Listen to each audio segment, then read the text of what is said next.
নমস্কার বন্ধুরা, সকলকে স্বাগত জানাই। আমি রাকা আর আপনারা শুনছেন ইউটিউব চ্যানেল কথা ও কাহিনী বাই রাকা। বন্ধুরা, আজ আমি আবারও চলে এসেছি আমার গল্পের সম্ভার নিয়ে। বন্ধুরা, আমরা পাঠ করছি শ্রদ্ধেয় কল্লোল লাহিড়ীর লেখা একটি বহুল জনপ্রিয় উপন্যাস ইন্দুবালা ভাতের হোটেল। আজ শোনাব উপন্যাসটির দ্বিতীয় পর্ব। গল্প পাঠ যদি ভালো লাগে তাহলে একটা ছোট্ট লাইক করে দেবেন, আর আমাদের চ্যানেলে যদি আপনি প্রথমবারের জন্য এসে থাকেন তাহলে অবশ্যই চ্যানেলটি সাবস্ক্রাইব করে নেবেন। কিন্তু আসুন তাহলে শুরু করা যাক। শুরু হচ্ছে ইন্দুবালা ভাতের হোটেল দ্বিতীয় পর্ব।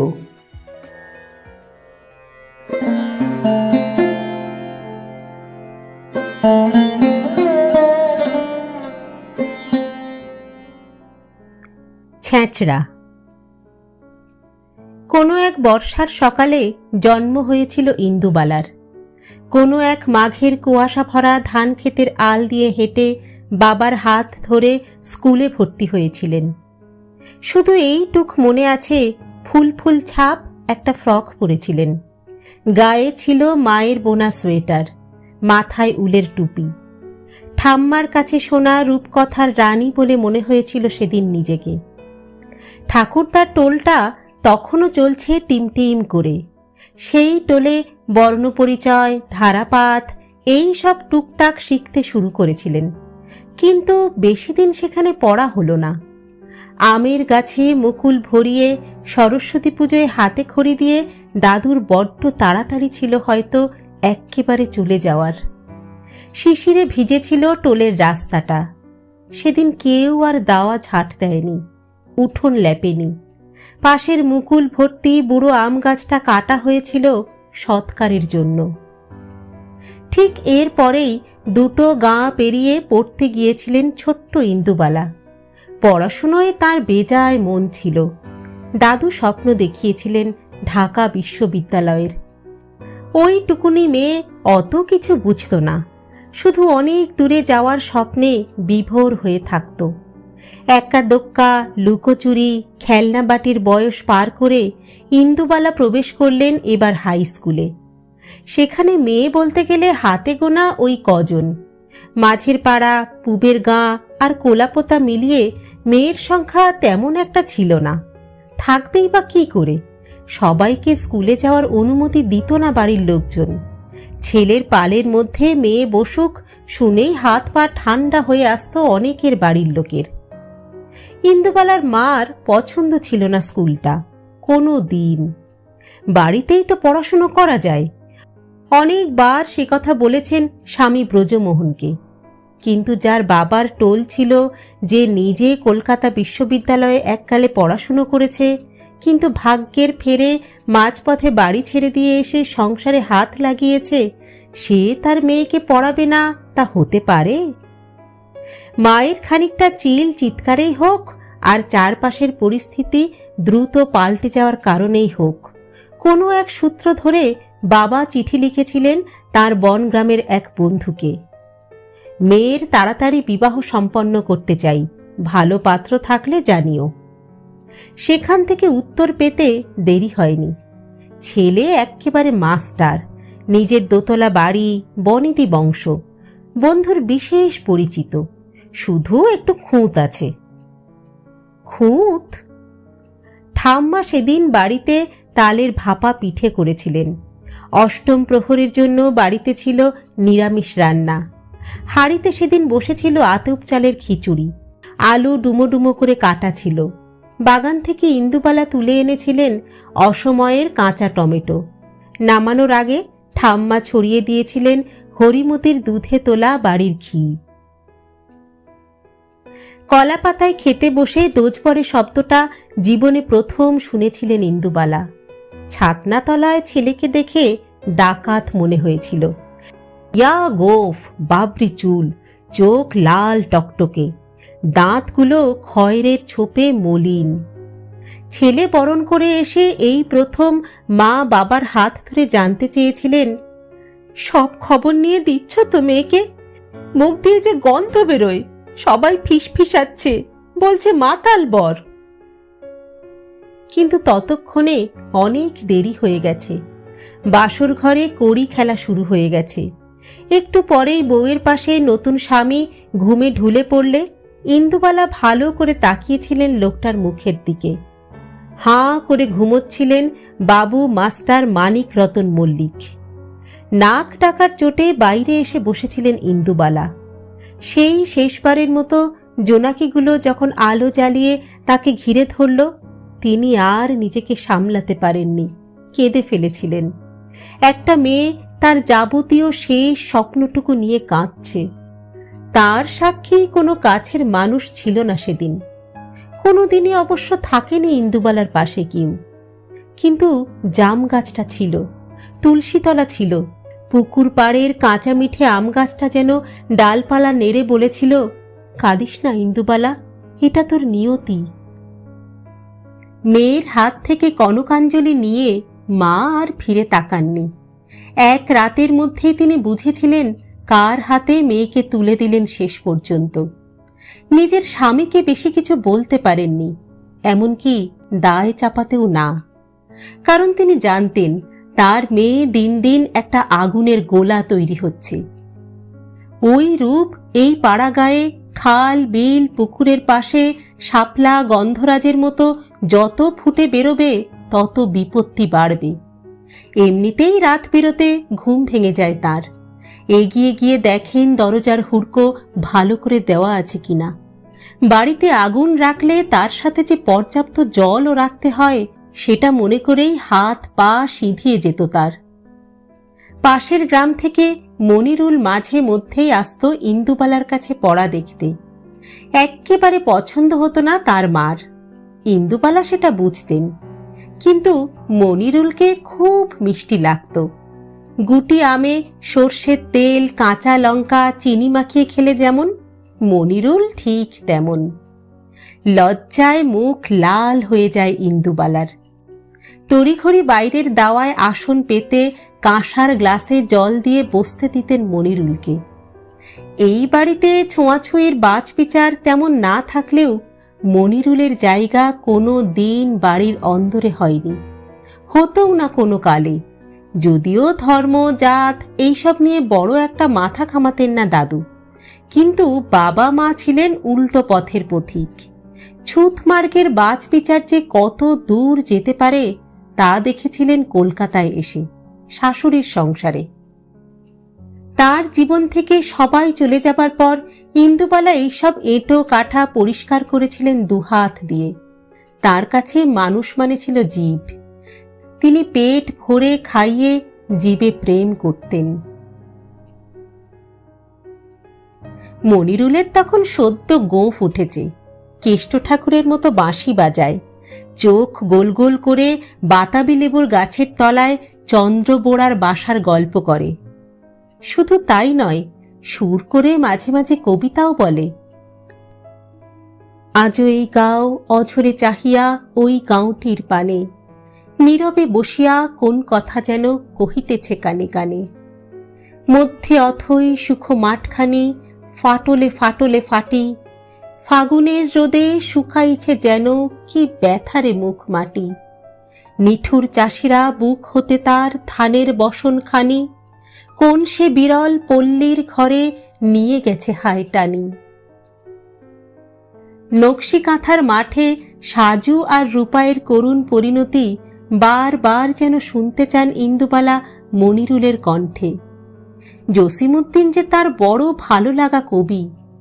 চোখ ভিজে আসে তার সাজু রূপায়ের দুঃখে, ঝিঝি ডেকে ওঠে।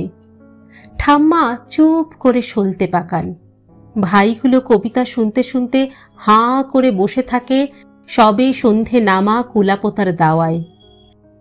দূরে আজানের শব্দ ভেসে আসে পাশের বাড়ির সন্ধ্যের শাঁখে। চেয়ে থাকেন ইন্দুবালা মনিরুলের দিকে। কবেকার মনিরুল তার সবটুকু ভালোবাসা নিয়ে সহজ সরল টানা টানা চোখে তাকায়। আর এদিকের ৭০ ছুঁই ইন্দুবালা যেন একটুও নড়তে পারেন না বিছানা থেকে, চুপ করে শুয়ে থাকেন। উনি জানেন এই ঘোরটুকু নিয়েই এখনো বেঁচে আছেন। যেদিন এই ঘোর কেটে যাবে সেদিন তিনিও চিরকালের মতো ছেনুমিত্তির লেন ছেড়ে কোথায় কোন দূরে পা বাড়াবেন। ধনঞ্জয় নিচ থেকে ডাকছে, তাকে বাজারের টাকা দিতে হবে, ফর্দ দিতে হবে। কিন্তু আজ তার কিছুই শুনতে ইচ্ছা করছে না, কাজ করতে ইচ্ছা করছে না। বর্ষার বেলা গড়াচ্ছে, তিনি চুপটি করে শুয়ে আছেন। কারণ ওদিকে মা সেই সন্ধে হয়ে আসা ভালোবাসার পরিবেশে শুধু শুধু তাড়া লাগাচ্ছেন। মা বুঝতে পারছেন লক্ষণ ভালো না। আগুনের গোলা হয়ে উঠেছে মেয়ে, সবার চোখ তার দিকে, এমনকি এই একরত্তি ছেলেটারও। শেষকালে কিনা মেয়ে বিধর্মী হবে, বাড়ি থেকে পালাবে, কিংবা পাশের গ্রামের স্বর্ণলতার মতো দেহটা ভেসে উঠবে পুকুরে। ছেলেটাকেও তো ছাড়েনি বাড়ির লোকেরা, ধান খেতে কুপিয়ে রেখে দিয়েছিল। ভাবতে পারেন না আর, মুখ দিয়ে বেরিয়েই যায়, এবার তুই উঠে পড় মনিরুল, অনেকটা পথ যাবি, মায়েরও তো চিন্তা হয়, তাই না? কথাগুলো বলতে পেরে যেন শান্তি পান ইন্দুবালার মা। মনিরুল গুছিয়ে নেয় তার বই, ব্যাগ, হাতের বাঁশি। লণ্ঠন নিয়ে উঠোনটা পার করে দিয়ে আসেন ইন্দুবালা। দাঁড়িয়ে থাকেন বেড়ার দরজায়, যতক্ষণ না মনিরুল সামনের আলটা পেরিয়ে অন্ধকারে মিশে যায়। মনে মনে ভালোবেসে ফেলেছিলেন কি মনিরুলকে ইন্দুবালা? বেশেই ছিলেন তো, না হলে কে লুকিয়ে লুকিয়ে মনিরুলের জন্য নাড়ু নিয়ে যেত, মুড়ির মোয়া, আমসত্ত্ব। গপ গপ করে ছেলেটা খেত আর এক টানা গল্প করে যেত। কত গল্প যে ছিল মনিরুলের ওই ছেঁড়া কাপড়ের ব্যাগে, ঠাওর করতে পারতেন না ইন্দুবালা। তাহলে কেন কোনোদিন মনিরুলকে নিজের ভালো লাগা, ভালোবাসার কথা বলতে পারেননি? ভয় করেছিল তার? নাকি বড় অভিমান করেছিলেন মনিরুলের উপর? মা আসতে বারণ করলেই কেউ আর বাড়িতে আসবে না, স্কুলে কথা বলবে না, পড়াই ছেড়ে দেবে তার জন্যে? এতটাও কেন ভালোবাসত মনিরুল তাকে, যে ভালোবাসার দাম দিতে গিয়ে হারিয়ে যেতে হয়েছিল? অনেক দিন পরে ইন্দুবালা ভাতের হোটেলের সামনে যে ছেলেটা চশমা পরে দাঁড়িয়েছিল, সে তখন আত্মগোপন করে আছে কলকাতায়। স্বাধীন রাষ্ট্র গড়ার লক্ষ্যে একটা বড় দায়িত্ব নিয়ে এসেছে সে। বালিগঞ্জের কোথাও ওরা একটা রেডিও স্টেশন খুলেছে, স্বাধীন বাংলাদেশের বেতার। অনেক দিন পরে রেডিওতে বাঁশির সুর শুনে চিনতে পেরেছিলেন ইন্দুবালা। মনিরুলকে ভোলা যায় না, মনিরুল ভুলে যায়নি, কিন্তু মনিরুল সত্যি হারিয়ে গিয়েছিল একদিন চিরকালের মতো।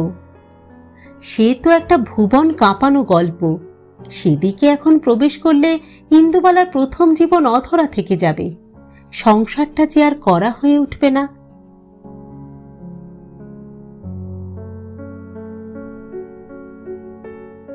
সেই যে এক ভরা বর্ষায় বিয়ে হয়ে ছেনুমিত্তির লেনের স্যাঁতসেঁতে বাড়িটায় ঢুকলেন, তারপর তো আর কোথাও যাওয়া হয়নি তার, একটি বারের জন্যেও না।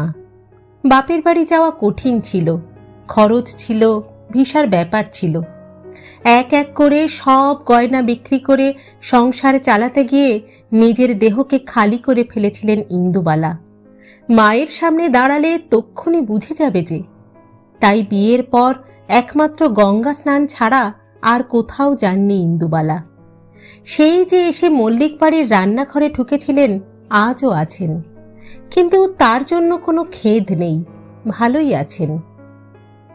বিয়ের পরে নতুন বউকে স্বামীর বাড়িতে এসে প্রথম দিনই দেখতে হয় রান্নাঘর ভরা আছে তোলা তোলা খাবারে, ডেকচি ভরা ডাল, কড়া ভরা মাছ, হাঁড়ি ভরা ভাত, দই, মিষ্টি, পেতলের পাত্র থেকে উথলে পড়া দুধ। চারিদিকে ভরা ভরা আছে সব কিছু। ভরা দেখলেই তবে না গেরস্তের সংসারে সব ভরে ভরে উঠবে। কোলে কাঁখে মা ষষ্ঠী কৃপা করবেন বছরের পর বছর। শ্বশুর বাড়িতে প্রথমে রান্নাঘরে গিয়েই হ্যাংলার মতো চোখ বড় বড় করে সবকিছু দেখো না, পাখি পড়ানোর মতো শিখিয়ে দিয়েছিলেন মা। যা লোভী মেয়ে একটা, হয়তো দেখা গেল রান্নাঘরে ঢুকেই শুক্তোর পাত্র নিয়ে বসে গেল, পাঁচ ভাজা থেকে নারকোল তুলে তুলে খেতে শুরু করলো। আনারসের চাটনি আর কারোর জন্য একটুও রইল না। তখন কি বেইজ্জতিটাই না হবে কুটুম বাড়িতে।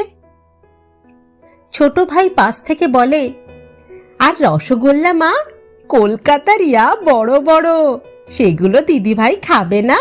কি রে, খাবি না? বিরক্ত হয়ে উঠে গিয়েছিলেন ইন্দুবালা। বয়ে গেছে তার একটা অপরিচিত বাড়িতে গিয়ে শুক্তোর হাড়ি নিয়ে বসতে, নারকোল ভাজা খেতে। কত যে আনারসের চাটনি করো, ওই তো গাছেই পড়ছে ফলগুলো, বয়ে গেছে বয়ে গেছে বয়ে গেছে। খাবেন না ইন্দুবালা কিছু, সামনে এসে বাবা বাছা করলেও না। তখন অবশ্য বুঝতে পারেননি এত সব কিছু ইন্দুবালার কপালে জুটবে না কোনো দিন। প্রথম বউ মারা যাবার 6 মাসের মধ্যে বিয়ে হচ্ছে বলে সব কিছু লুকিয়ে রেখেছিল শ্বশুরবাড়ি, এমনকি বিয়েটাও। হঠাৎ করে হয়ে গেলে যেমনটা হয় ঠিক তেমনটা। অথচ এইভাবে কোলাপোতায় বিয়ে হয়নি ইন্দুবালার। রীতিমতো জাঁক করে 3 গ্রামের মানুষ খাইয়ে নিজের মেয়েকে বিয়ে দিয়েছিলেন ব্রজমোহন। ঠাম্মা সন্দেহ প্রকাশ করেছিলেন, বরযাত্রী বলতে বরের সাথে মোটে 4টে মানুষ এসেছে, পুরোহিত, নাপিত আর বরের 2 বন্ধু, ব্যাস। বাবা বলেছিল, বুঝতে পারছো না কেন মা, পাসপোর্ট ভিসার খরচ নেই, ওদিকেও তো ওদের অনুষ্ঠান আছে নাকি? কিন্তু ওদিকে সত্যিই কোনো অনুষ্ঠান ছিল না, কোনো লোকজন আসেনি, সানাই বাজেনি। একটা ন্যাড়া বাড়ি দেখে বাবার শুধু চোখ উজিয়ে জল এসেছিল। ইন্দুবালার ভাইয়ের হাত ধরে তক্ষুনি চলে গিয়েছিলেন। মেয়ের মুখের দিকেও তাকাতে পারেননি। হয়তো বুঝতে পেরেছিলেন কি মারাত্মক ভুলটা সত্যি তিনি করে ফেলেছেন। ইন্দুবালারও তখন ইচ্ছে করছিল ছুটে চলে যায় বাবা ভাইয়ের সাথে, যেতে পারেননি। তারও অনেক দিন পরে একবার ভাই এসেছিল, তখন কলেজে পড়ছে সে, এমনি আসেনি, সঙ্গে করে নিয়ে এসেছিল বাবার মৃত্যু সংবাদ। সেবারেও যেতে পারেননি ইন্দুবালা, শাশুড়ি যে খুব অসুস্থ তখন। তারপর আর একবারের জন্য ভাইকে দেখেননি ইন্দুবালা। ভাই শহীদ হয়েছিল 71-এর যুদ্ধে, ভাই ছিল মুক্তিযোদ্ধা। দরজা থেকে বিদায় দিয়ে এসেছিলেন মা ঠাম্মাকে, বাবাকে বিদায় দিয়েছিলেন শ্বশুরবাড়ির দরজায়। ভাই এসে দিদিকে দেখে নিয়ে যেতে চেয়েছিল, কিন্তু সেও জানে না কোথায় নিয়ে যাবে তার দিদিকে, আর কিভাবে। ততদিনে যুদ্ধের দামামা বেজে গেছে, একের পর এক গ্রাম জ্বলছে। সবাইকে হারিয়ে ইন্দুবালা তখন একা, তার কোলাপোতার ভিটে বাড়ির মতো, ইন্দুবালা ভাতের হোটেলের মতো, বাগানের পিছনে ঠায় দাঁড়িয়ে থাকা নারকোল গাছটার মতো।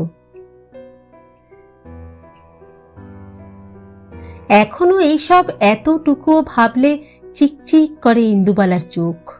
মনে হয় প্রেসারের ওষুধ খেতে বুঝি ভুলে গেছেন। বেতের ছোট্ট ঝাঁপি খোলেন, ওষুধ খান। ওপরের জালনা দিয়ে সকালের বাগানটাকে এই ছেনুমিত্তির লেনেও স্বপ্নের মতো মনে হয়। রান্নাঘর ভরা খাবার শাশুড়ি দেখাতে পারেননি ঠিকই, কিন্তু তার দূরদৃষ্টি ছিল প্রখর। বুড়ি হাত ধরে নিয়ে এসেছিলেন নতুন বউকে বাড়ির পিছনের বাগানটায়। বলেছিলেন, চোখ ভরে দেখ বউ, কেমন উপচাপা হয়ে আছে আমার সংসার। বেধবা মানুষ আমি, শুভ কাজের ভাতের হাঁড়ি চাপানোর নিয়ম নেই আমার। নিজের সংসারে অমঙ্গল করতেও চাইনে। বাগান থেকে নিজের ইচ্ছে মতো যেটা মনে হয় তুলে আনগে। নিজের বউ ভাতের রান্নাটা যে আজ তোকেই করতে হবে। কেমন যেন চমকে ওঠেন ইন্দুবালা। এর আগে কোলাপোতায় রান্না করেননি এমনটা নয়, জোর করে ঠাম্মা রান্না করাতো নিজের কাছে নিয়ে বসে। কখনো সখনো নিজেরও ইচ্ছে করত। ভাইদের বলতেন, যা তো কলাপাতা কেটে নিয়ে আয়, আজ ফিস্টি হবে।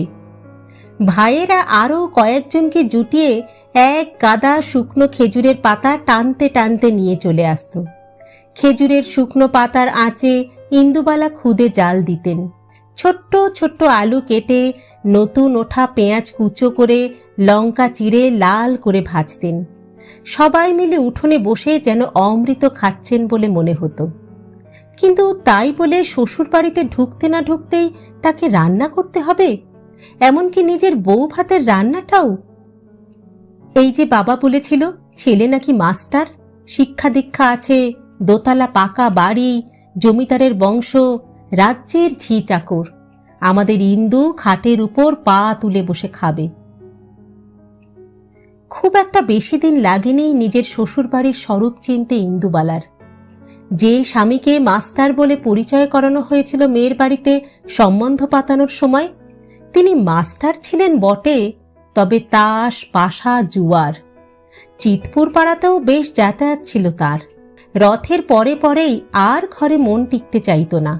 মুখে বলতেন পালাকার, কিন্তু আদপেই তার ধারে কাছে কোনো কলম কোনো দিন দেখেননি ইন্দুবালা, এমনকি এক ছত্র লিখতেও।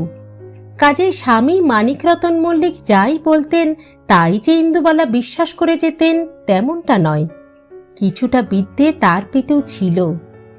শুধু প্রথম যেদিন তার সামনে কাবুলিওয়ালা মানিকরতনকে পিটল, সেদিনই সব কিছু আরো পরিষ্কার হলো। হেন নেশা ছিল না যা স্বামী করতেন না। এ পাড়া বেপাড়ায় তার ভালোবাসার মানুষের অভাব ছিল না, শুধু তারা ভালোবাসত টাকার বিনিময়ে। তার টাকা যেত ইন্দুবালার গয়না বিক্রি করে। কাবলিওয়ালা যখন বাড়ির সামনে অমন বড় মানুষটাকে বেধড়ক জুতো খুলে মারছে, কেউ এগিয়ে আসেনি। অন্য শরিকরা মুখ চাপা দিয়ে হাসাহাসি করছিল। শাশুড়ি গিয়েছিলেন গঙ্গা স্নানে। ইন্দুবালা কি করবেন বুঝতে না পেরে মাথার ঘোমটা টেনে শটান রাস্তায় গিয়ে দাঁড়িয়ে পড়েছিলেন। কি মনে হয়েছিল কাবলিওয়ালাটার কে জানে। মানিকরতনকে ফেলে রেখে দুদিনের নোটিশ দিয়ে চলে গিয়েছিল সে। যাবার আগে বলে গিয়েছিল, এমন ছ্যাচরা আদমির সাথে আছিস কি করে মা তুই? সেদিনই মানিকরতনের অন্য নামটাও জেনে যান ইন্দুবালা। সবাই তাকে অলক্ষ্যে ছ্যাচরা বলে ডাকে। দৈবের কি পরিহাস! বিয়ের পরে প্রথম দিন শ্বশুর বাড়িতে ছোট্ট বাগানে শাশুড়ি যখন ইন্দুবালাকে দাঁড় করিয়ে দিয়ে চলে গেলেন, তখন ইন্দুবালা দেখেছিলেন মাচার ওপরে পুঁই শাকের নতুন পাতা ওঠা ডগা। মাথা উঁচু করে যেন আকাশ দেখতে চায় তারা। ঝুড়ি ভরে পুঁই শাক তুলে নিয়ে এসেছিলেন মনের আনন্দে, কারণ তিনি জানতেন বাবা মেয়েকে দিয়ে যাবার সময় মিষ্টি, কাপড় আরো অনেক কিছুর সাথে দিয়ে গেছেন দুটো বড় ইলিশ। ইলিশের মাথা আর পুঁই শাক দিয়ে জবরদস্ত ছ্যাঁচড়া রান্না করেছিলেন সেদিন ইন্দুবালা। অত বড় ডাকাতের চেহারার স্বামী আত কড়াই ছ্যাঁচড়া একা নিজেই সাবার করেছিলেন। প্রথম রাতে তাই সোহাগ উঠেছিল তার দিক থেকে মাত্রা ছাড়া। ইন্দুবালা এত সবের জন্য প্রস্তুত ছিলেন না। যখন ঘাড়ের উপর সেই দশাশয় চেহারা চেপে বসে একটু একটু করে কৌমার্য শুষে নিচ্ছিল, তখন একবারের জন্য মনিরুলকে মনে পড়েনি তার। ব্যথায় চোখ বন্ধ করে উঠোনের জোনাকিগুলোকে দেখতে পেয়েছিলেন স্পষ্ট। পুকুর পাড়ের কাঁচা মিঠের আম তার ডালপালা নেড়ে ফিস ফিস করে বলেছিল, নিয়তি ইন্দুবালা, নিয়তি।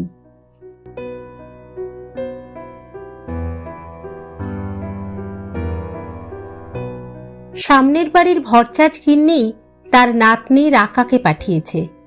সে নাকি এবার সায়েন্স না কি সব নিয়ে পড়ছে, কলেজে ভর্তি হয়েছে। একটা সুন্দর দেখতে ট্যাব তার হাতে। ইন্দুবালা আঁচলে চশমা মোছেন, এগিয়ে আসেন রাকার দিকে। একেবারে মায়ের মুখ বসানো। থুতনি ধরে চুমু খান। ভালোই হয়েছে, ভাগ্যিস শান্টুর মতো হোসনি, যা দুষ্টু ছিল ছেলেটা। মেয়েরা মায়ের মুখ পেলে জীবনে শান্তি পায়, জানিস কি সেটা?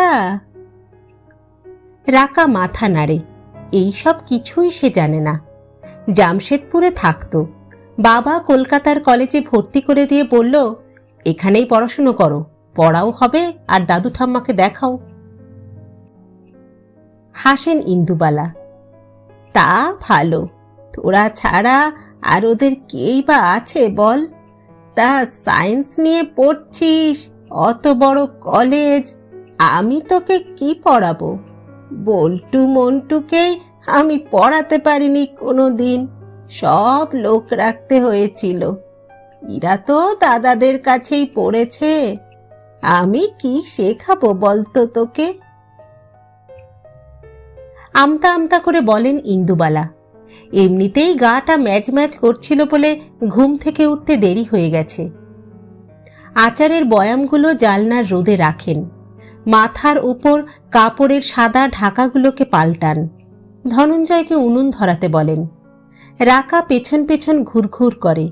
ভালো লাগে ইন্দুবালার। নিজের নাতনিগুলোর থেকেও কত ছোট। বাড়িতে এমন একটা কেউ না থাকলে চলে?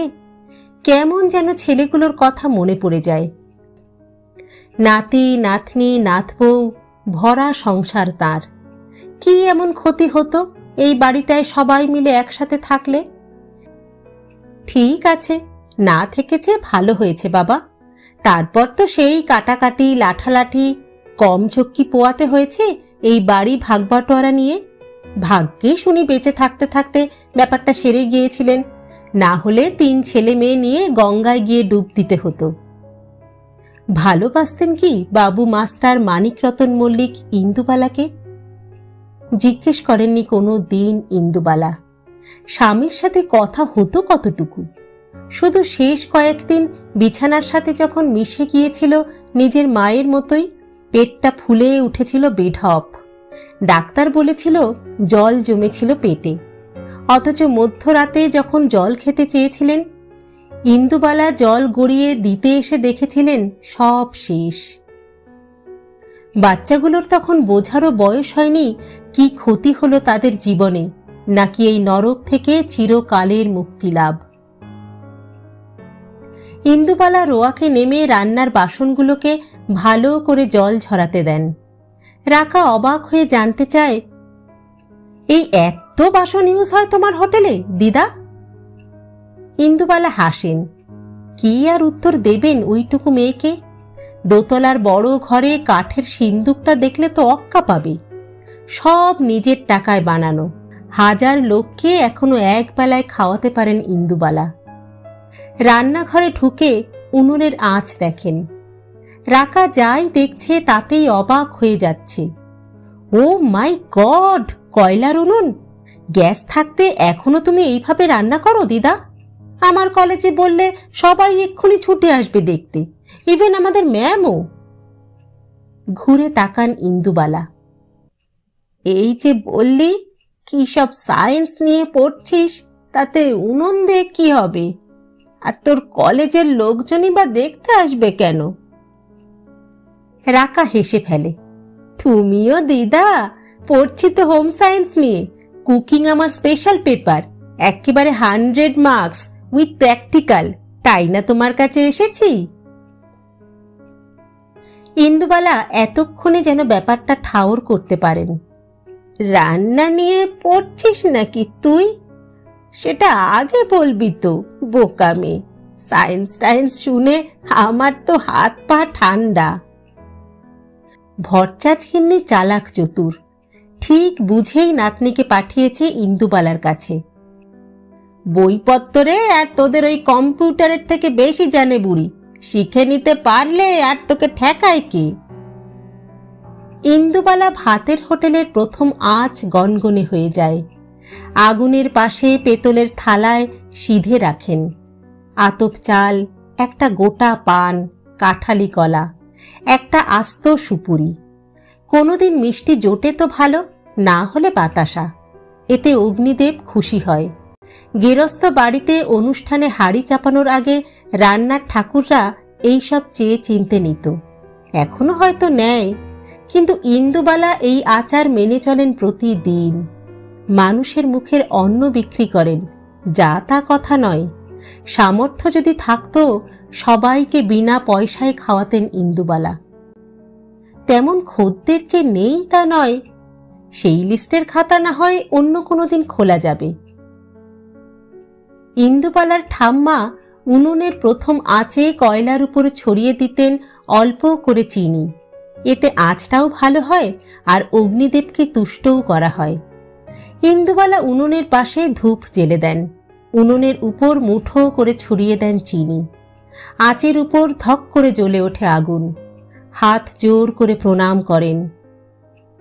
সবার পাতে অন্ন যুগীয় ঠাকুর। রাকা ড্যাব ড্যাব করে তাকিয়ে দেখে, এইসব তাদের কলেজে শেখায়নি কোনোদিন। তাদের তো সব মডিউলার কিচেন, আধুনিক ইকুইপমেন্ট।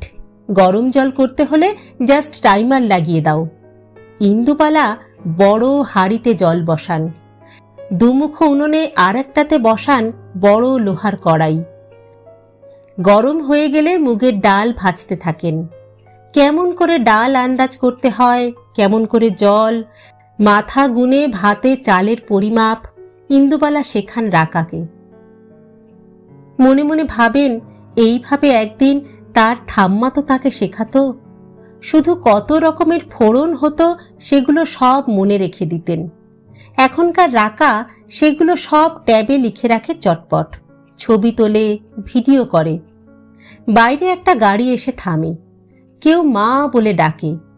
ইন্দুবালা ঘুরে তাকান। বড় ছেলে মেজ ছেলে তাদের বউদের নিয়ে এসেছে। যাক, বাবার মারা যাবার দিনটা তাদের তাহলে মনে আছে। যদিও মনে থাকার কথা নয়, ইন্দুবালা মনে করিয়ে রাখতেন সেই ছোট্টবেলা থেকে। রক্তকে অস্বীকার করা মানে নিজেকে অস্বীকার করা। ছেলেরা এসেছে অবশ্য তারিখটাকে লক্ষ্য করেই। বাবাকে তাদের মনে নেই, কিন্তু এই বিশেষ দিনটা মনে আছে। এই দিনে মা যে ছেঁচড়াটা রান্না করে তা সারা বছর যেন মুখে লেগে থাকে।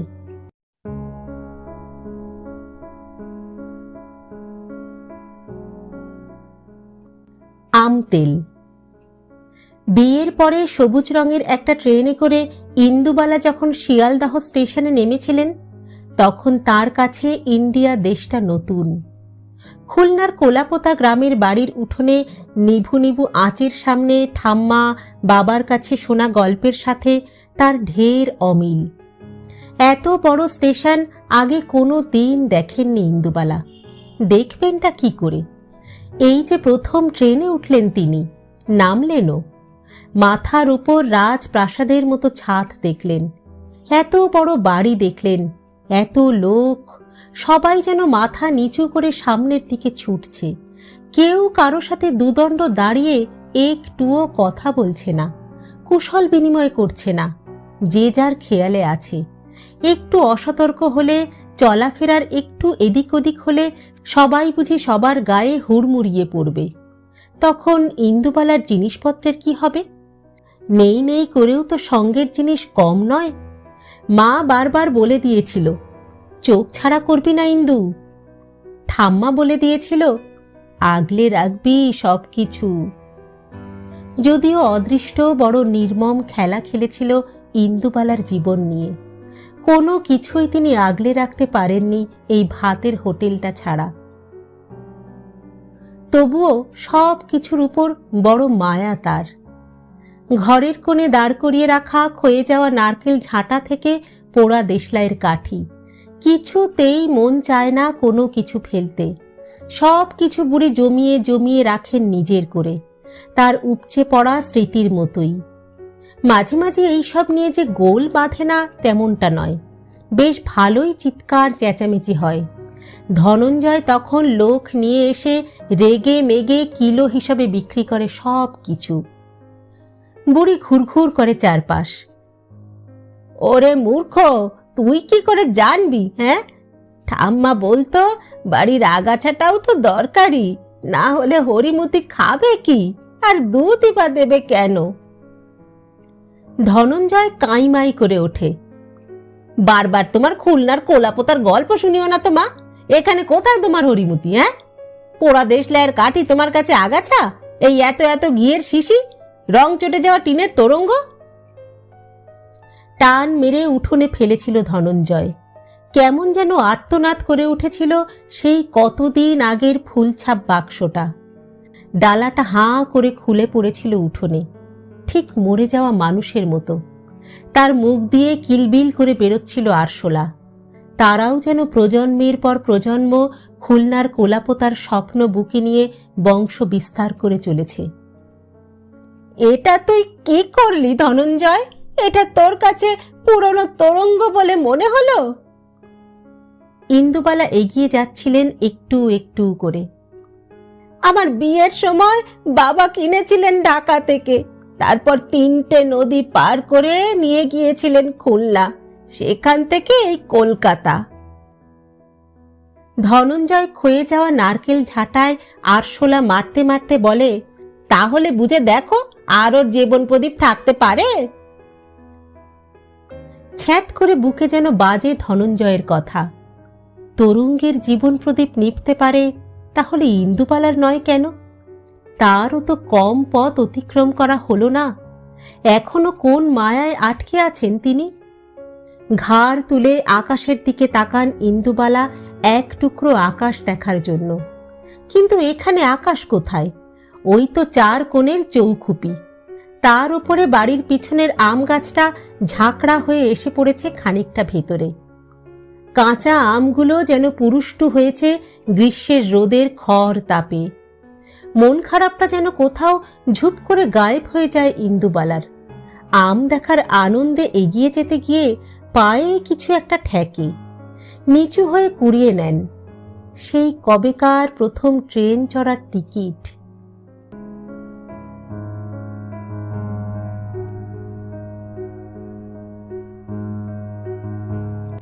বিলিতি আমড়া খাবে গো নতুন বউ, বিলিতি আমড়া। ফেরিওয়ালা হাঁক দিয়ে যায় কামরায়, মুখের সামনে এনে দেখায় আমড়াগুলো। ততক্ষণে ইন্দুবালার কপালের চন্দন ফিকে হয়ে গেছে। গলায় রজনীগন্ধার মালা বাসি, চোখের কাজল কিছুটা ধেবড়ে গেছে, বাকিটা রাখা আছে বিস্ময়ে মাখামাখি হয়ে। মাথা নাড়েন ইন্দুবালা। না, তিনি খাবেন না। জালনার দিকে তাকিয়ে ভাবেন, এই ফল আবার কিনে খেতে হয় নাকি? তাদের গ্রামে ফেলা ছড়া যেত। কাঁচা কাঁচা ডাঁসা আমড়া পেড়ে আনত ভাই, মা চাটনি করত। নুন দিয়ে কুটি কুটি করে কেটে সবাই ঘুমিয়ে পড়লে ভাই বোনে খেত বসতের পুকুরের পাড়ে বসে। বৃষ্টির জল মেখে আমড়া পাকত অম্বুবাচি পার করে। ঠাম্মা সারা দিন উপোস করে থাকত। একবেলা ফলাহার, কখনো ছাতু ভিজে, কিংবা সারা দিন মিছরির জল। বাবা এনে দিতেন ছানা, কলা। সেই সব মুখে তুলতেন না তিনি, সব যেত নাতি নাতনির পেটে। অতবার চা খাওয়ার যার অভ্যাস ছিল, সেও ওই কটা দিন চা না খেয়ে দিব্যি কাটিয়ে দিত। ইন্দুবালা বিধবা হবার পর এত সব কিছু মানেননি, তার সম্ভাবনাও ছিল না। আর লক্ষ্মী থাকতে তো তা করতেও দিত না। মাস্টার রতনলাল মল্লিক তাকে অনেক ছোট বয়সে বিধবা করে কেটে পড়েছিলেন পরপারে। দায় ফুরিয়েছিল তার। বড় ছেলেটাও এত ছোট তখন যে মালসার খাবার খাবে কি করে। নিজের হাতে স্বামীর মুখাগ্নি করেছিলেন ইন্দুবালা, শ্রাদ্ধও। নিয়মভঙ্গের দিন লক্ষ্মীর এনে দেওয়া ট্যাংরা মাছ আর বাড়িতে দেওয়া বড়ি দিয়ে একটা তরিজুতের ঝোল রেঁধেছিলেন। অনেক দিন পর ছোট ছোট ট্যাংরার মাথাগুলো চুষে চিবিয়ে খাওয়ার সময় মনে পড়েছিল ঠাম্মার কথা।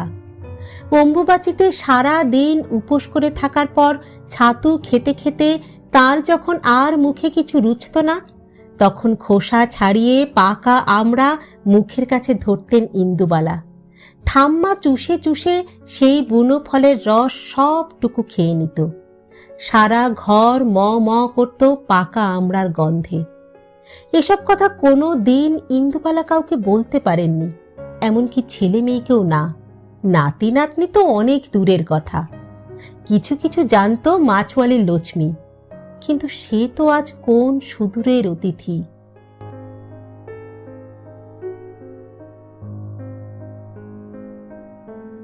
সেদিনের সেই ট্রেনের কামরায় বিলিতি আমরাই যে শুধু উঠেছিল তাই নয়, চিরুনি, পাতাবাহারের ফুল, সূচ, বশীকরণের ওষুধ, কৃষ্ণনগরের সরভাজা, শান্তিপুরের ভাজা মিষ্টি, সব কিছু।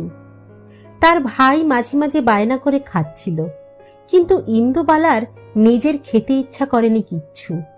এমনকি জরির চুল বাঁধার ফিতে দেখেও কিনতে ইচ্ছা হয়নি। জানলার পাশ দিয়ে তখন বেরিয়ে যাচ্ছিল মাঠঘাট, নদী, নৌকো, গ্রাম। ইঞ্জিনের কয়লার কালো ধোঁয়া। চোখ বড় বড় করে দেখছিলেন তার বয়সী মেয়েরা কাজে যাচ্ছে, কলেজে যাচ্ছে। ইন্দুবালা কলেজে যেতে চেয়েছিলেন, পড়তে চেয়েছিলেন, কিন্তু কোথা থেকে যে কি হয়ে গেল। মনিরুলের সজল কালো চোখ দুটো বাঁধা থাকলো তার অন্তরে। নকশি কাঁথার মাঠের সাজুর মতোই তাকে সব স্মৃতি উপড়ে নিয়ে চলে আসতে হলো এপারে। রূপাই থেকে গেল অনেক দিনের পুরনো অতীত হয়ে। ট্রেনটা জোরে ঝাঁকুনি দিয়ে দাঁড়িয়ে গেল কোনো একটা স্টেশনে। কান ফাটানো আওয়াজ শোনা গেল বন্দুকের। ঝুপঝুপ করে ট্রেনের জানলা পড়তে শুরু করলো। একদল ছেলে মেয়েকে ছত্রভঙ্গ করতে পুলিশ লাঠি চালালো, কাঁদানে গ্যাস ছুড়ল। মাস্টার রতনলাল মল্লিকের ঘুম ভেঙে গেল। তিনিও বিরক্ত হয়ে ইন্দুবালার সামনের জানলা ফেলে দিলেন। গোটা কামরায় এক অসহ্য গুমোট গরম। বাইরে চোখ জ্বালা করা ধোঁয়া। কানে এলো গর্জনের মতো স্লোগান, পুলিশ তুমি যতই মারো, মাইনে তোমার 112। আবার একটা কাঁদানে গ্যাসের সেল ফাটল। কামরার ভেতর লোকগুলো কেমন যেন ভয়ে কুঁকড়ে গেছে। তারই মধ্যে কয়েকটা ছেলে মেয়েকে হুড়মুড়িয়ে ট্রেনের কামরায় উঠতে দেখলেন ইন্দুবালা। ঝাঁকুনি দিয়ে ট্রেনটা আবার চলতে শুরু করলো। মাথা ফেটে যে ছেলেটার রক্ত পড়ছে সে চিৎকার করে বলল, বন্ধুরা ভয় পাবেন না। যে রাজ্যের মুখ্যমন্ত্রী দিনে একবেলা খাওয়ার পরামর্শ দিয়ে নিজেদের ক্যাবিনেটের মন্ত্রীদের পেট ভরাচ্ছেন, সেই শাসনের অবসান চাইছি আমরা। যে তীব্র খাদ্যাভাব দেখা দিয়েছে গোটা রাজ্য জুড়ে, সেটা আর যাই হোক এই সরকার সামলাতে অপারগ। তাই আমরা যারা দুবেলা দুমুঠো এখনো খেতে পাচ্ছি, রেশনে গিয়ে পচা চাল আর গম কিনতে পারছি, তারা যদি এগুলো একদম যারা পারছেন না তাদের সাহায্যে কিছু দান করেন, তাহলে লোকগুলো অন্তত না খেয়ে মরবে না। কমরেড, দয়া করে ভুলে যাবেন না, এখনো এই দেশে একবেলাও খাবার না জোটা লোকের সংখ্যাটা অনেক। ছেলেটা বলে চলেছিল, আর কয়েকটা ছেলে মেয়ে কৌটো নাড়িয়ে অনুদান চাইছিল। সবটাই ইন্দুবালার কাছে নতুন। তারই বয়সী একটা মেয়ে তার সামনে এসে যখন অনুদানের কৌটো ধরল, ইন্দুবালার খুব ইচ্ছা করল তার সেই কৌটোতে 2 আনা হলেও দিই। কিন্তু তার কাছে কোনো পয়সা ছিল না। গা ভর্তি ছিল সোনার গয়নায়। কৌটো ধরা মেয়েটা কেমন অবাক হয়ে তাকিয়েছিল ইন্দুবালার দিকে। তার বর মাস্টার রতনলাল মল্লিক খিঁচিয়ে উঠলে সরে গিয়েছিল মেয়েটা। খারাপ লেগেছিল ইন্দুবালার। মানুষগুলোর পেটের ভাতের জন্য ওরা রাস্তায় নেমেছে, ভিক্ষে করছে। তারা যদি দুবেলা পেট ভরে খেতে পারে, তাহলে যে দোরগোড়ায় এসে অভুক্ত দাঁড়াচ্ছে সে পাবে না কেন? সেই ইন্দুবালা তখনও জানতেন না তিনি একদিন একটা ভাতের হোটেলের মালিক হবেন। দুবেলায় তার হোটেলে পাত পড়বে অসংখ্য মানুষের। সেই হোটেল থেকে পয়সা ছাড়াও খাবার বিলির বন্দোবস্ত থাকবে। সেটা 70-এর জ্বালাময়ী সময়েই হোক, কিংবা তারও অনেক পরে মানুষগুলোর কাজ হারানোর সময়। সবাই জেনে গিয়েছিল এই এমন একটা জায়গায় এমন এক অন্নপূর্ণা আছেন, যার ভাতের হাঁড়ি কারোর জন্যই কোনো দিন খালি হয় না। নতুন কোণে ইন্দুবালার সঙ্গে মালপত্র হিসেবে ছিল বড় নকশা করা 2টি তোরঙ্গ, দানের বাসনের বড় ঘড়াটা। বাবার হাতে ছিল ওপারের বাজারের জোড়া ইলিশ, ভাইয়ের হাতে দইয়ের হাঁড়ি। বাবু মাস্টার রতনলাল মল্লিকের হাতে ছিল বিয়ের ছাতা, নিপাট ভাঁজ করা। কাঁধে ফেলা ছিল দানের শাল, হাতে চকচক করছিল আশীর্বাদের 2 ভরি সোনার আংটিটা। স্টেশনে ট্রেন থামলে বরের বাড়ি থেকে লোক আসা দস্তুর ছিল। নতুন কনেকে যেভাবে গল্প শুনিয়েছিল তার বাড়ির লোকেরা, সে আরো অনেক কিছু ভেবে রেখেছিল, ব্যান্ড পার্টি, রং মশাল, ফানুস। কিন্তু এই সবের ছিটে ফোটাও ইন্দুবালার আশেপাশে ছিল না। নতুন বউকে নিয়ে যাবার জন্য শ্বশুর বাড়ি থেকে কাউকে আসতে দেখেননি তিনি। বাবা একটু কুণ্ঠা নিয়েই জানতে চেয়েছিল, বাবা রতন, তোমার বাড়ি থেকে। কথা শেষ করতে দেয়নি মাস্টার রতনলাল মল্লিক। তার সযত্নে লালিত বাবরি চুলের গোছা নেড়ে বলেছিল, তাই তো এখন যে কি করি, বউ ভাতের জোগাড় যন্ত্রে লেগে আছে কিনা লোকজন, পুরুষ বলতে বাড়িতে তো আমি একাই। বাবা বিচলিত হতে বারণ করেছিলেন জামাইকে। তিনি থাকতে চিন্তা তো কিছুই নেই, শুধু এত জিনিস বলে লোকজনের খোঁজ করা, তা দুটো কুলি নিলেই হয়ে যায় আর কি। বাবা দুটো কুলির মাথায় তুলে দিয়েছিলেন প্রায় সবটুকু, আর যেটুকু ছিল কুড়িয়ে বাড়িয়ে সবার হাতে হাতে ধরে গেল। কপোতাক্ষের গ্রামের মেয়ে যখন ভাগীরথীর পাড়ে এসে প্রথম পা দিল, কেউ শাঁখ বাজালো না, দুধে আলতা মিশিয়ে কেউ পা ছোঁয়াতে বলল না, ঈশ্বর পাটনির মতো কেউ আদর করে পার করে দিল না শ্বশুরবাড়ির দৌড়টা। কিন্তু সে গল্প আমাদের জানা। যতই মাস্টার রতনলাল মল্লিক বলুন না কেন, বউ ভাতের আয়োজনে বাড়ির সবাই ব্যস্ত আছে। আমরা তো জানি ইন্দুবালার বউ ভাতই হয়নি। কাক পক্ষীটিও টের পায়নি ইন্দুবালার শাশুড়ি এক বংশ ঘটির মাঝে একটা বাঙাল মেয়েকে বউ করে নিয়ে আসছেন। বাড়ির সামনে থেকে বাবা আর ছোট্ট ভাই চলে যাচ্ছে অপমানিত হয়ে। তাদের কেউ একটু জল খাবার কথা পর্যন্ত বলছে না। যে বাবাকে এরপর আর কোনো দিন দেখতে পাবেন না ইন্দুবালা। ভাই গিয়ে যোগ দেবে তারও অনেক পরে ৭১-এর মুক্তিযুদ্ধে। এগুলো আমাদের গল্পের সুতো। ইন্দুবালার ভাষায় বলতে গেলে রোদে থোয়ানো কাসুন্দি, যত তাপ পাবে, বৃষ্টি পাবে, নিজের মৌতাতে মুছতে থাকবে যতনে। কলকাতা শহর তখন বেশ সরগরম। মিছিলের পর মিছিল চলেছে রাস্তা জুড়ে। মানুষের পাতে ভাত নেই, মনে সুখ নেই। খাবার নিয়ে যে আন্দোলন হতে পারে ইন্দুবালা জানতেন না এই শহরে না এলে। স্টেশনের বাইরে থেকে অনেক দরদাম করে বাবা একটা ট্যাক্সি ভাড়া করেছিলেন। সেই ট্যাক্সির মধ্যেই ইন্দুবালা, তার ভাই, বাবা আর মাস্টার রতনলাল মল্লিক ঠিক এঁটে গিয়েছিল। সঙ্গে ছিল সেই সব জিনিসগুলো যা আজ ধনঞ্জয় কুড়িয়ে বাড়িয়ে ফেলে দিতে চাইছে। ও কি জানে ওইগুলোর মাহাত্ম্য? গজগজ করে বুড়ি ভাঙা তোরঙ্গটার সামনে বসেন। ততক্ষণে ডালে ফোড়ন পড়েছে। ৯টা বাজতে চলল। কলেজের ছেলেগুলো খেতে আসবে। ইন্দুবালার কাজের তাড়া পড়ে যায়।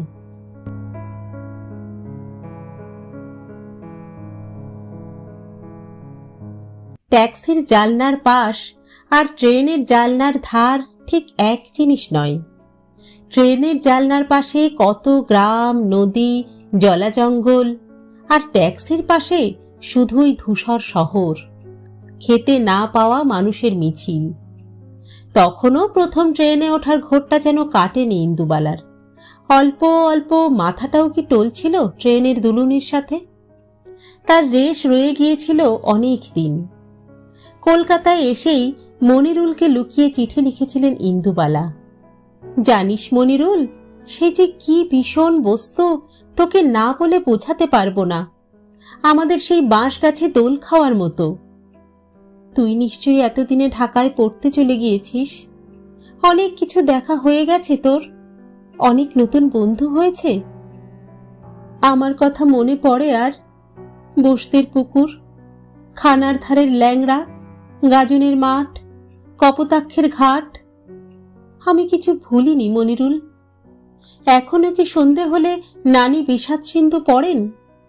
তুই কি এখনো রাতের আধারে বাঁশি বাজাস? লণ্ঠনের আলোয় পড়িস নকশি কাঁথার মাঠ? ঢাকাতে কি তোর সাথে দেখা হলো আমাদের প্রিয় কবি জসিমউদ্দিনের সাথে? আমার যে সব কথা, সব কিছু বড্ড জানতে ইচ্ছা করছে মনিরুল। আমি যে তোকে। এরপর আর লেখা এগোতে পারেননি ইন্দুবালা। তিনি মনিরুলকে কি ভালোবাসেন, পছন্দ করেন, একসাথে থাকতে চেয়েছিলেন? নিজের কাছে উত্তরগুলো স্পষ্ট নয়। যেমন ঠিক স্পষ্ট নয় স্বামী স্ত্রীর মধ্যে ভালোবাসা আদৌ হয় কিনা, কিংবা ভালোবাসার অপর নাম শুধু শরীর কিনা। যে শরীরটাকে মাস্টার রতনলাল মল্লিক তার ৬ বছরের বিবাহিত জীবনে ৩-৩টে বাচ্চার মা বানানোর ফ্যাক্টরি করে দিয়ে হঠাৎ উবে যাবেন কর্পূরের মতো হাওয়ায়। শরীরের সেই না পাওয়া কিংবা প্রচণ্ড পাওয়া কষ্টগুলোকে নিয়ে ইন্দুবালাকে বেঁচে থাকতে হবে দিনের পর দিন। তাও মলিন হবে না স্মৃতিগুলো, মানুষগুলো। টকবক করে ভাত ফোটে, ডাল ফোটে, মাছের ঝোলে মাছগুলো যেন ফুটতে ফুটতে ফড়ফড় করে নিজেদের মধ্যে কথা বলে। তিনটে উনুন জেলে সেই স্মৃতি সম্ভাষণের আসন সাজান ইন্দুবালা।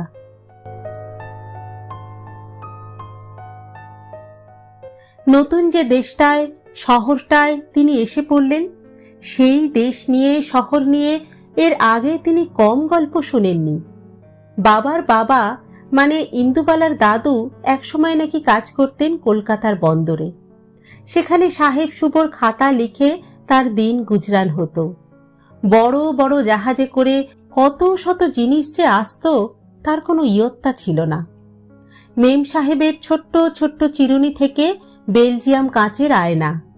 ইন্দুবালার গ্রামের বাড়িতে ঠাকুর দেবতার যা মূর্তি ছিল, লক্ষ্মী থেকে শুরু করে শিব, সব কিছু তার দাদুর আনা। জার্মান চিনেমাটিতে বানানো সব হিন্দু দেবদেবীর মূর্তি। কলকাতার বড়লোক বাড়িতে ছেলে মেয়েদের খেলার জন্য বিদেশ থেকে আনাতেন বাড়ির লোকেরা। অনেক সময় বিয়ের তথ্য যেত। পুতুলগুলোর তলায় লেখা থাকতো মেড ইন জার্মানি। বেশ নামডাক ছিল এই শিল্পের। ঠাম্মার খেলার জন্য দাদু এইসব পুতুল মাঝে মাঝে নিয়ে গেলেও ঠাম্মা সব কিছু সাজিয়ে রাখতেন ঠাকুর ঘরে। লক্ষ্মী, শিব, ব্রহ্মা, বিষ্ণু, মহেশ্বর নিয়ে কেউ খেলে নাকি? শুক্রবার হলেই দাদু বাড়ি ফিরত শিয়ালদাহ স্টেশন থেকে খুলনায়। একটা সবজেটে ট্রেন দাদুকে নামিয়ে দিত কপোতাক্ষের ওপারে। শনি রবি দাদু বাড়ি থেকে আবার সকালে ট্রেন ধরে কলকাতায়। বাবাও দাদুকে অনুসরণ করেছিলেন। দাদুর কাছে কাজ শিখতে শিখতে কলকাতায় পড়াশুনো চালিয়ে যাচ্ছিলেন। হঠাৎ মাঝখান থেকে দেশটা স্বাধীন হয়ে গেল। শুধু স্বাধীন হলো তাই নয়, দেশটা দুটুকরো হলো। মনে অনেক কষ্ট আর হতাশা নিয়ে দাদুর সাথে বাবা ফিরে এলেন খুলনার কোলাপোতায়। যা টাকা জমিয়েছিলেন দাদু, সেই টাকায় কিছু জমি কিনলেন, একটা টোল খুললেন। সেখানে পড়াতে শুরু করলেন গ্রামের ছেলে মেয়েদের।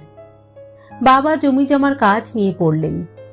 দেশ ভাগ হয়ে যাবার পর দাদুর কলকাতার অনেক বন্ধু বান্ধব তাকে বারবার বলেছিল ইন্ডিয়াতে থেকে যেতে। দাদু রাজি হননি।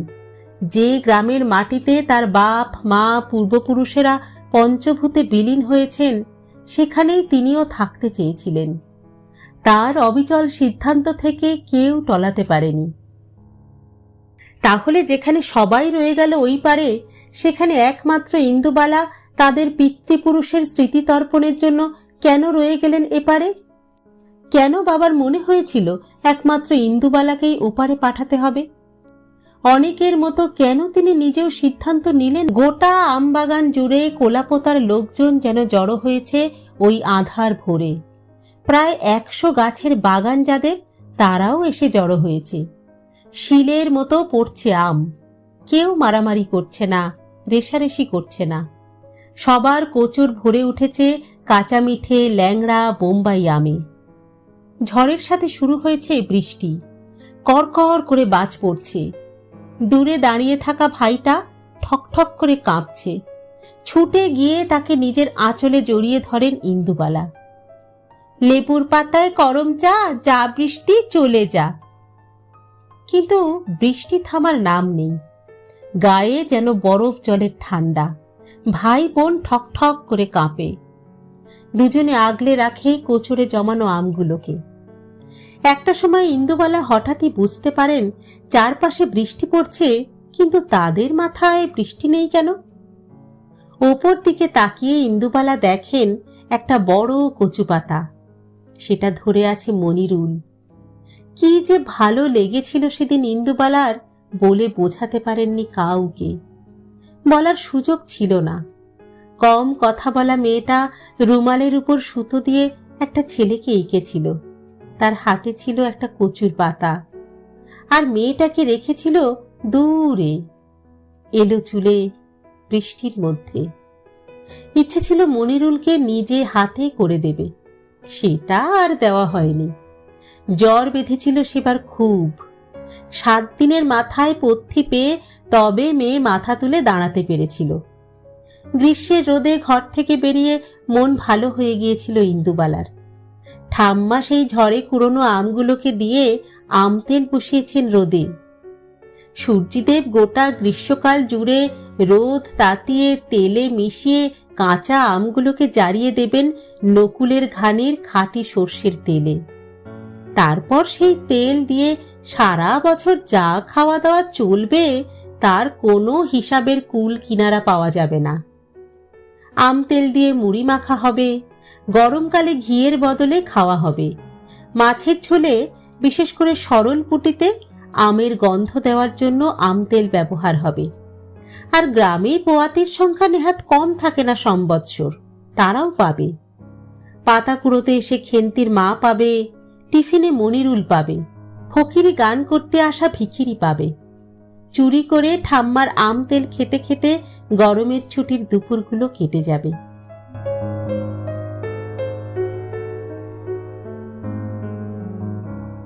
বৃষ্টিটা সবে থেমেছে। ইদানিং হয়েছে কি, কলকাতার এই ধরনের হুট করে বৃষ্টিতে সবাই কেমন যেন তালকানা হয়ে যায়। ট্রাফিক সার্জেন্ট থেকে শুরু করে অটো চালক সবাই। প্রদীপ নিজেই ড্রাইভ করে মায়ের সঙ্গে দেখা করতে এসেছে, কিন্তু গাড়ি পার্ক করবে কোথায়? ইন্দুবালার ভাতের হোটেলের সামনে একটু বৃষ্টিতেই গোড়ালি সমান জল, সেখানে আবার কোথায় গর্ত আছে, নর্দমা আছে, সেই সব দেখে গাড়ি পার্ক করতে প্রদীপের অনেকটা সময় লেগে যায়। এতক্ষণে বাড়িটার দিকে তাকানোর সময় হয় তার। আর বাড়িটার দিকে তাকাতেই কেমন যেন কু গেয়ে ওঠে মনটা। গোটা বাড়ি জুড়ে অন্ধকার, কেউ কোথাও নেই, এমনকি সামনের বোর্ডে লাগানো আলোটাও আর জ্বলছে না। প্রদীপ অনেক দিন পর মায়ের সঙ্গে দেখা করতে এলো। আসবো আসবো করে তার আর আশাই হয় না। আজ এইটা কাল ওইটা লেগেই থাকে। আজকে আসার আরও একটা কারণ হচ্ছে, এইবার পাসপোর্টটা ফার্দার রিনিউ করার আগে সে একবার বাংলাদেশ ট্যুর করতে চায়। একটা প্যাকেজও পাচ্ছে প্রায় কিছু না দিয়েই। ছেলে বুবাই বলল, যাও না ঠাম্মির দেশে, কি সব তোমাদের কলা পোতা ফোতা। আইডিয়াটা খারাপ লাগেনি প্রদীপের। বউ সম্পূর্ণও রাজি হয়ে গিয়েছিল। কর্মসূত্রে স্বামীর সাথে তার বাইরের অনেক দেশ ঘোরা, কিন্তু বাংলাদেশ যাওয়া হয়নি। নিজের চোখে হাতে করে একটু ঢাকাই মসলিন দেখে আসার ইচ্ছা আছে তার, সাথে কিছু কেনারও। এবার মা রাজি হলে তাহলে পাসপোর্টের একটা ঝামেলা থাকবে। মায়ের পুরনো পাসপোর্টটা আছে কিনা সেটাও দেখা দরকার। যদিও প্রদীপ জানে পাসপোর্ট করাতে সময় লাগবে না। বুবাইয়ের বন্ধু কাজ করে ফরেন সার্ভিসে, তাড়াতাড়ি হয়ে যাবে সব। সম্পূর্ণাই তাকে ঠেলে পাঠালো একবার কথা তোলবার জন্য। মেজাজ যা মাঝে মাঝে থাকে বুড়ির। বাড়ি থেকে যখন বেরিয়েছিল প্রদীপ, বৃষ্টি ছিল না। এই দিকেই হয়েছে তাহলে ভালো। প্রদীপ এগিয়ে গেল ভেতরের দরজার দিকে। সিঁড়ির আলো জ্বালল বাইরের বারান্দার।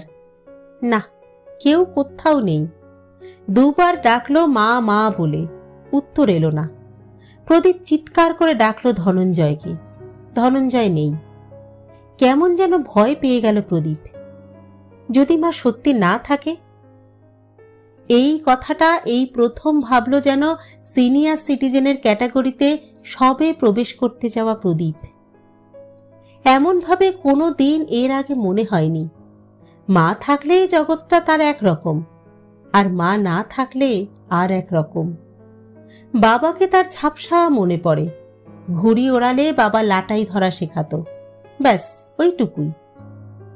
তার তো তাও এটা মনে আছে, ভাই আর বোনের সেটুকুও তো মনে নেই।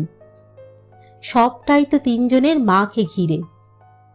একবার কি ফোন করবে তাহলে ভাইকে, খুকুকে? কিন্তু কি বলবে? ছেনু মিত্তির লেনে ইন্দুবালা ভাতের হোটেলে সে এসেছে, অথচ ইন্দুবালাকে খুঁজে পাচ্ছে না। বাইরের দিকে পাতকতলায় উঠোনের পাশে এসে আর একবার কাঁপা কাঁপা গলায় ডেকে উঠল প্রদীপ, মা। এবার খুব শান্ত গলায় উত্তর ভেসে এলো, আয়। প্রদীপ তার মায়ের গলা শুনতে পেল, কিন্তু মাকে সে দেখতে পেল না। তখনই মোবাইলের টর্চ জ্বালল। কোথায় তুমি মা? আর অবাক হয়ে দেখল তার মাকে। কাক ভিজে হয়ে সন্ধ্যার উঠোনে ঝাঁকড়া আম গাছের ডালটার নিচে বসে আছে ইন্দুবালা। চারপাশে জড়ো করা ঝরে পড়া কাঁচা আম। প্রদীপ এগিয়ে যায়, জড়িয়ে ধরে তার মাকে। মা, তুমি ঠিক আছো তো? তোমার শরীর ঠিক আছে তো? পড়ে গিয়েছিলে নাকি? এই বয়সে কেউ এভাবে এত বৃষ্টির মধ্যে? আমাকে ধরো মা, প্লিজ আমাকে ধরো, শক্ত করে ধরো। ইন্দুবালা ছেলের হাত ধরেন। সেই আধো আধো আলো অন্ধকারে আধুনিক মোবাইলের এলইডি লাইটে ইন্দুবালা বলে ওঠেন, আমাকে একটু তেল কিনে দিবি খোকা? আম তেল বানাবো। এমনটা নয় যে ইন্দুবালার তেল কেনার টাকা নেই। এমনটা নয় ইন্দুবালা এইভাবে ছেলেদের কাছে টাকা চান। কোনো দিন কারো কাছে একটা টাকাও হাত পেতে চাননি সেই প্রথম দিন লক্ষ্মী টাকা দিয়ে ভাত খেয়ে যাওয়ার পর। তারপর থেকে ক্যাশ বাক্স ভর্তি থেকেছে সব সময়। তাই প্রদীপ একটু আশ্চর্য হয়ে গিয়েছিল। তার মনে ভয় ছিল ছোটখাটো কোনো সেরিব্রাল অ্যাটাক হয়েছে কিনা। ততক্ষণে সারা রাজ্যের বাজার ঘুরে ধনঞ্জয় এসে গিয়েছিল। প্রদীপ একটুও দেরি না করে অ্যাম্বুলেন্স ডেকেছিল, সোজা নিয়ে গিয়েছিল হসপিটালে। এমার্জেন্সির ডাক্তার বরং উল্টো কথা শোনালো প্রদীপকে। আম তেল করবেন বলে তেল কিনে দিতে বলেছেন বলে সোজা হসপিটালে নিয়ে চলে এলেন। আচ্ছা ছেলে তো মশাই। প্রদীপ কিছুতেই বোঝাতে চেষ্টা করল না এই ইন্দুবালা কি ধরনের মানুষ। বরং ডাক্তার অবাক হয়ে গেলেন। দুবেলা এখনো ৩০০ লোকের রান্না করা, কুটনো কোটা ইন্দুবালা করেন কি করে? আতি পাতি খোঁজ নিয়ে হোটেলের ঠিকানা নিয়ে 2টো অ্যান্টাসিড লিখে ডাক্তার ছেড়ে দিলেন ইন্দুবালাকে। তার সাথে ইন্দুবালা তাকে বলে এলেন সকালে উঠে লেবুর জলের সাথে মধু খাওয়ার নিদান। তাও চেষে মধু নয়, সর্ষে ফুলের মধু। গরম জলের মধ্যে ঘুরবে তার ঝাঁজ, আপনি চর্বি যাবে কমে। ইন্দুবালার শরীর যখন বেশ ভালো, তেলের মধ্যে আমগুলো যখন বেশ চুবো চুবো হয়ে ঘুরে বেড়াচ্ছে, প্রদীপ তার বউকে নিয়ে এলো একদিন। সেদিন যে কথাটা পাড়া হয়নি এবার বলেই ফেলল সাহস করে, যাবে মা আমাদের সাথে বাংলাদেশ? ইন্দুবালা খুব যে একটা গুরুত্বপূর্ণ কাজ করছিলেন তেমনটা নয়। এঁচোড় কাটছিলেন, হাতে তেল মেখে আঠা পেঁচিয়ে পেঁচিয়ে। কুটনোকোটা থেমে গেল তার। বিয়ের পর যখন দেশ থেকে এসেছিলেন তখন সেটা ছিল পূর্ব পাকিস্তান, আর আজ সেটা বাংলাদেশ। তার ছেলে বলছে মাকে এবার বাংলাদেশ ঘোরাবে। সত্যি কানে ঠিক শুনছেন তো তিনি? কোনো ছলনায় আবার এরা এসে জোটেনি তো এই 7 সকালে? উঠে পড়েন ইন্দুবালা। পড়ে থাকে আধ কাটা এঁচোড়, ডালনার না কাটা আলু, মোচা, আরও অনেক তরিতরকারি। ছেলের কাছে এগিয়ে এসে জানতে চান, হঠাৎ বাংলাদেশ যাওয়ার কথা বলছিস কেন? আমি না মরা পর্যন্ত এই বাড়ি তোমরা বিক্রি করতে পারবে না খোকা। প্রদীপ হো হো করে হাসে। তুমি কি করে ভাবলে হ্যাঁ আমি বাড়ি বিক্রি করার জন্য তোমাকে বাংলাদেশের লোভ দেখাবো? ইন্দুবালা বিশ্বাস করেন না তার ছেলে মেয়েদের। এই তো সামনের চক্রবর্তী বাড়ির মেয়ে দুটো বাবাকে বৃদ্ধাশ্রমে পাঠিয়ে দিয়ে বাড়ি বিক্রি করে ফ্ল্যাট তুলে দিল। সম্পূর্ণা এবার এগিয়ে আসে। ইন্দুবালার বড় ছেলের বউ কথা বলে কম, কিন্তু যেটুকু বলে কাটা কাটা, তীক্ষ্ণ, নুন ছড়ানোর মতো। আপনি ভুল বুঝছেন মা, চক্রবর্তী বাড়ির সাথে আপনার ছেলে মেয়েদের গোলাবেন না। আমরা বাংলাদেশ ট্যুর প্ল্যান করেছিলাম, প্রদীপ তাই ভেবেছিল আপনি গেলে আমাদের ভালো লাগবে। ও তো কোনোদিন দেখেনি। কলকাতা স্টেশন থেকে তো এখন ট্রেনও ছাড়ছে, মৈত্রী এক্সপ্রেস। এর মধ্যে বাড়ি বিক্রির কথা আসছে কি করে? হ্যাঁ, আর আমাদের সবার তো বাড়ি আছে মা। ট্রেন ছাড়ছে বাংলাদেশ যাওয়ার জন্য এই বড় খবরটা ইন্দুবালার কাছে ছিল না এতদিন। ট্রেনে করে যাওয়া যাবে খুলনা? বড় ছেলে প্রদীপ বলে, যাবে। ইন্দুবালা প্রশ্ন করেন, জানলার ধারে সিট পাবো খোকা? প্রদীপ জানিয়ে দেয়, পাবে, একটা কূপ রিজার্ভেশন করে নেব মা, সেখানে আমরা 3 জন ছাড়া আর কেউ থাকবে না। কেমন যেন ফুরফুরে মেজাজের হয়ে যান ইন্দুবালা। বাড়ির সামনের তুলসী মঞ্চটাকে স্পষ্ট দেখতে পান।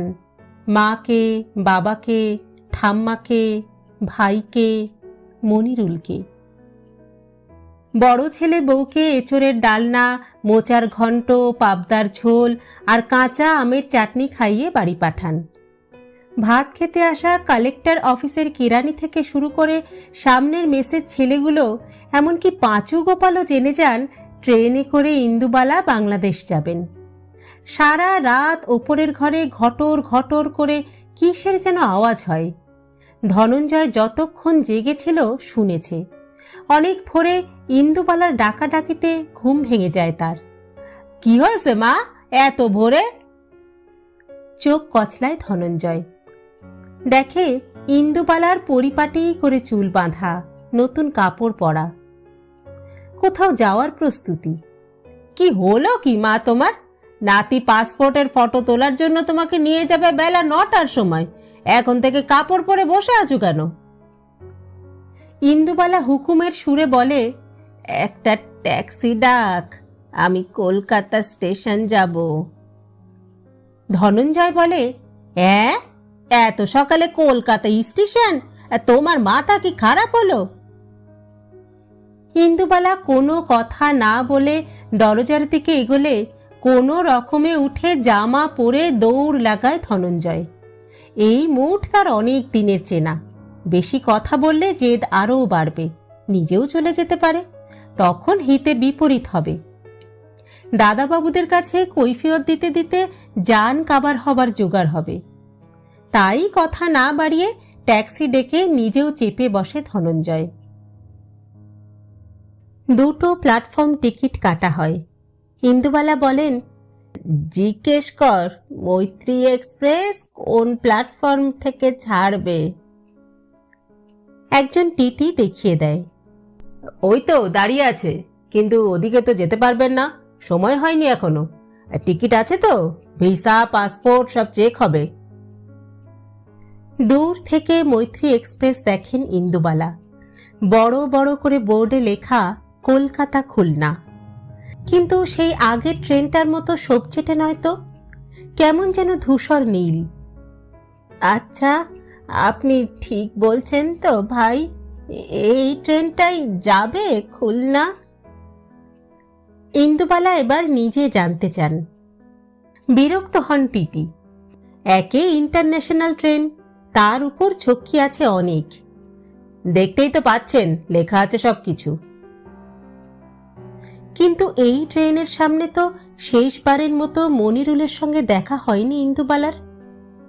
2 দেশের মধ্যে যখন সব যোগাযোগ বন্ধ, তখন সেই সবজিটে ট্রেনটাই কি একটা থেমে থাকা সময়ের মতো দাঁড়িয়ে থাকতো না শিয়ালদার স্টেশনে? মাঝে মাঝে লক্ষ্মীর সাথে শুধু সেই ট্রেনটাকে দেখবেন বলে চলে আসতেন ইন্দুবালা।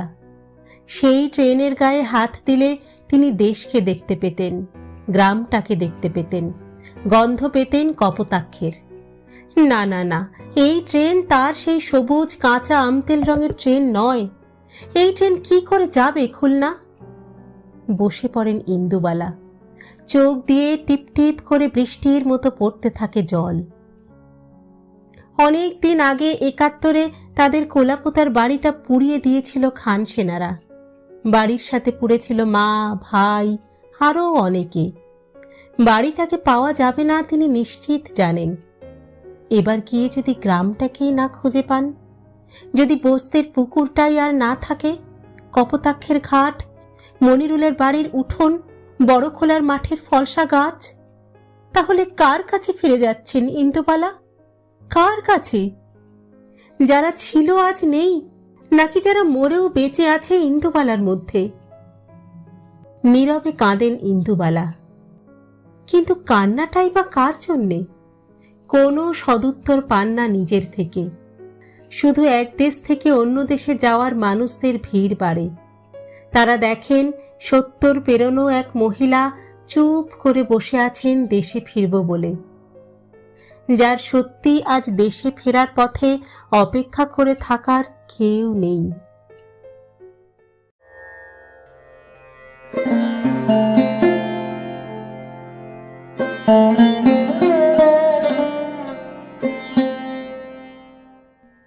শেষ হলো ইন্দুবালা ভাতের হোটেল দ্বিতীয় পর্ব।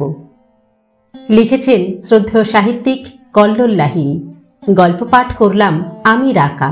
আপনারা শুনছেন ইউটিউব চ্যানেল কথা ও কাহিনী বাই রাকা। আজকের পর্বটি কেমন লাগলো অবশ্যই জানাবেন কিন্তু। গল্প পাঠ যদি ভালো লাগে তাহলে একটা ছোট্ট লাইক করে দেবেন। আর হ্যাঁ, আমাদের চ্যানেলে যদি আপনি প্রথমবারের জন্য এসে থাকেন তাহলে অবশ্যই চ্যানেলটি সাবস্ক্রাইব করে নেবেন কিন্তু। আজ তাহলে এখানেই বিদায় চেয়ে নিচ্ছি। পরবর্তী পর্ব নিয়ে ফিরে আসব খুব শীঘ্র। ততদিন সকলে সুস্থ থাকবেন, ভালো থাকবেন এবং অবশ্যই আমাদের সঙ্গে থাকবেন। নমস্কার।